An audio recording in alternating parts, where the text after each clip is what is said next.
لوگ سوچتے ہیں ہم نے بہت گناہ کر دیے، ہمیں پتہ نہیں اللہ تعالیٰ معاف کریں گے کہ نہیں۔ یقین کریے اللہ تعالیٰ آپ کو معاف کر دیں گے۔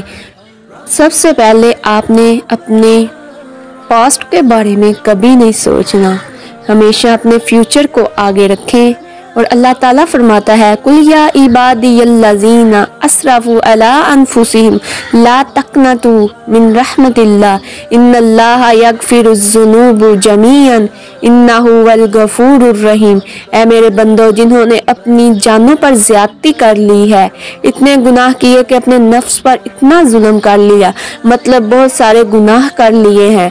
لا تقنطوا من رحمت اللہ، مطلب اللہ تعالیٰ کی رحمت سے کبھی مایوس نہ ہونا۔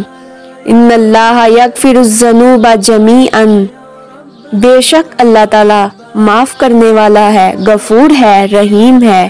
انہ هو الغفور الرحیم، بے شک وہ بہت بخشنے والا، بہت زیادہ رحم کرنے والا ہے۔